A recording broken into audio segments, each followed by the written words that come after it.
There's an opening here, Xander says, stopping at the game table in the middle of the room. Apparently the other youth at Ballgrove feel the same way we do about this Saturday's recreation options, because the game center is crowded with people, including most of our friends. Do you want to go in, Cassia? No thanks, I say. I'll watch this round. What about you? He asks my best girlfriend. You go ahead, she tells him, and then we both laugh as he grins and spins around and gives his scan card to the official monitoring the game. Xander's always been this way about games, completely alive with energy and anticipation.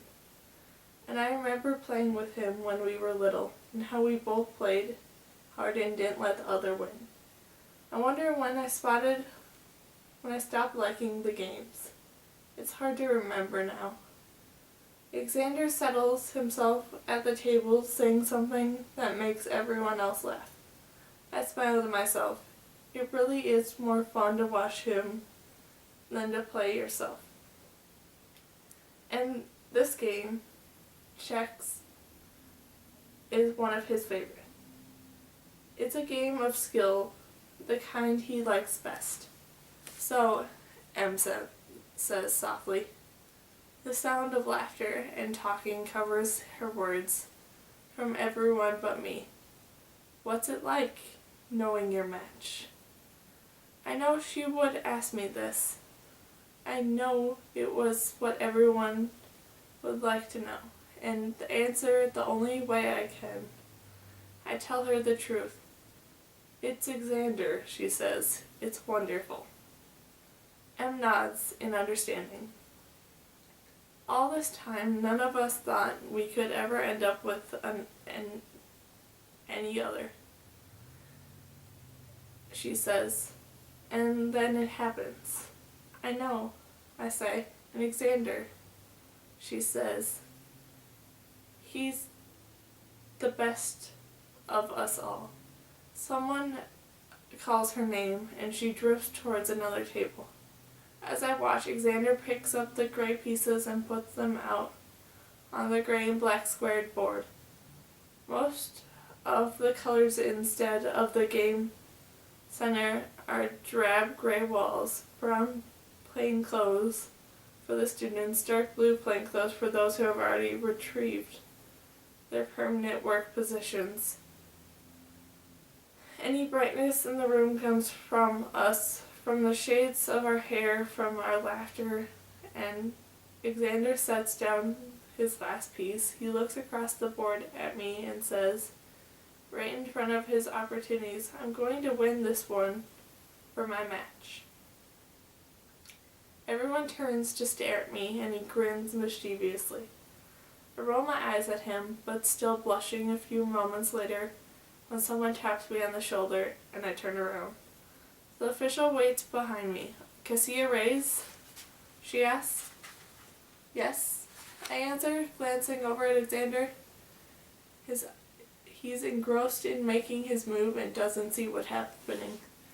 Could you come outside with me for a moment? It won't take long. It's nothing to worry about, merely procedural. Does the official know what happened when I tried to view my microcard? Of course, I say, because there's no other answer when an official asks you for something. I look back at my friends, their eyes are on their game in front of them, and on the players moving their pieces. No one notices when I leave, not even Xander. The crowd swallows me up as I follow the official's white uniform out of the room. Let me reassure you that there's nothing to worry about, the official tells me, smiling. Her voice sounds kind. She leads me to a small green space outside the center. Even though being with an official adds to my nervousness, the open air feels good after the crowd inside. We walk across the neatly cut grass towards the metal bench directly underneath the street lamp. There's not another person in sight. You don't even have to tell me what happened, the official says. I know. The face on the microcard wasn't the right one, was it? She's kind. She didn't make me say the words. I nod. You must be very worried. Have you told anyone what happened? No, I say. She gestured for me to sit down on the bench, and so I did. Excellent. Let me set your mind at ease. She looked directly in my eyes. You see, absolutely nothing has changed. You are still matched with Alexander Carl. Thank you, I say. I'm so grateful that saying it once isn't enough. Thank you. I'm confused. The confusion leaves me, and I finally can relax. I sigh as she laughs. And may I congratulate you on your match. It caused quite a stir. People are talking about it all over the province. Perhaps even all throughout the society. It hasn't happened in many years. She paused briefly and then continues. I don't suppose you brought your microcard with you tonight. Actually, I did, I say, pulling it out of my pocket. I was worried I didn't want anyone else to see it. She holds it in her hand and drops the microcard into her outstretched palm. Perfect, I'll take care of this. She places it inside a small official case. I catch a glimpse of her tablet container, and I notice that it's larger than the standard issue. She sees my glance. Higher level officials carry extra, she says, in case of emergencies. I nod, she continues, but that's not something you need to worry about. Now this is for you. She takes another microcard from her side pocket and puts inside the case. I've checked it myself. Everything's in order. Thank you. Neither of us say anything for a few moments after I slip the new microcard into my pocket. At first I look around at the grass and the metal benches and the small concrete fountain in the center of the green space, which sends up silvery wet showers of water every few seconds. Then I peek over at the woman next to me, trying to catch a glimpse of the Ignisa on her shirt pocket. I know she's an official because she wears the white clothing, but I'm not sure which department of the society she represents. I am part of the matching department authorized to deal with information malfunctions, the official says, noticing my glance. Fortunately, we don't have much work to do since the matching is so important to the society. It is very well regulated. Words remind me of a paragraph in the official matching material.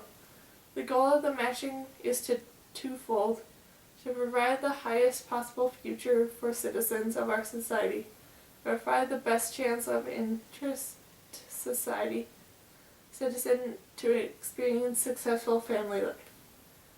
And it is most important for the society that the match is to be optimal as possible. I have never heard of a mistake like this before.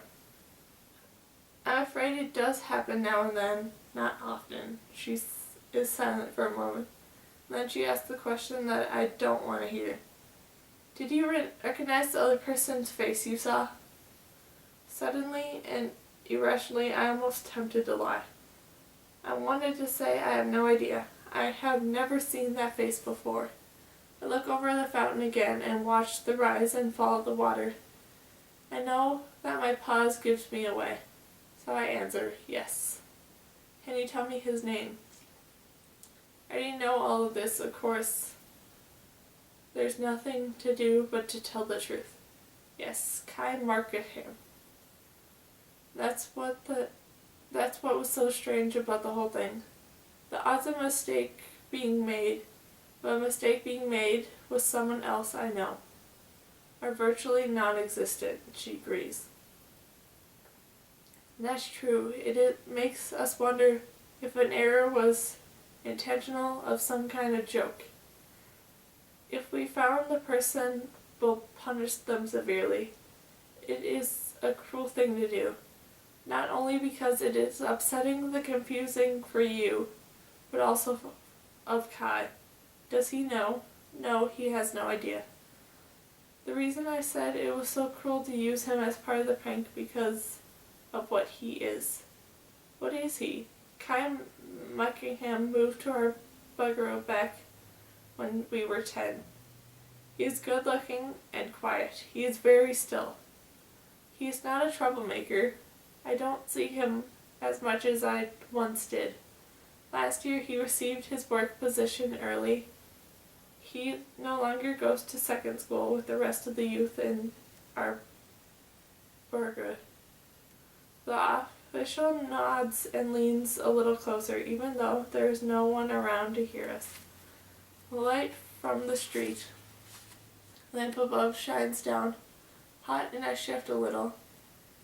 This is confidential information, but Kai Muckingham could never be your match. He will never be anyone's match. He's chosen to be single, then.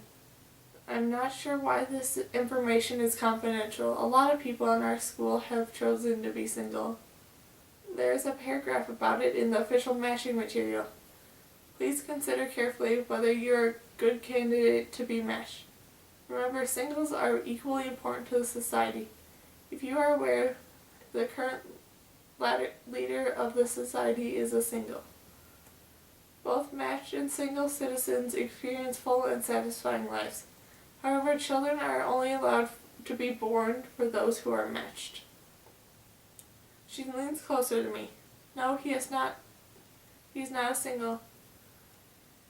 Kai Muckingham is an aberration. Kai Muckingham is an aberration? Aberrations live among us. They're not just dangerous like abnormals who have been separated from the society. Though aberrations usually acquire their status due to an infraction, they are protected. Their identities aren't usually common knowledge. Only the officials in the societal classification department and others related feel the access to such information.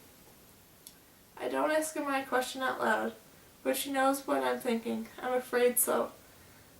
It's though my fault of his own. But his father committed an infraction. The society couldn't overlook the factor of that, even when they allowed the Muckinghams to adopt Kai.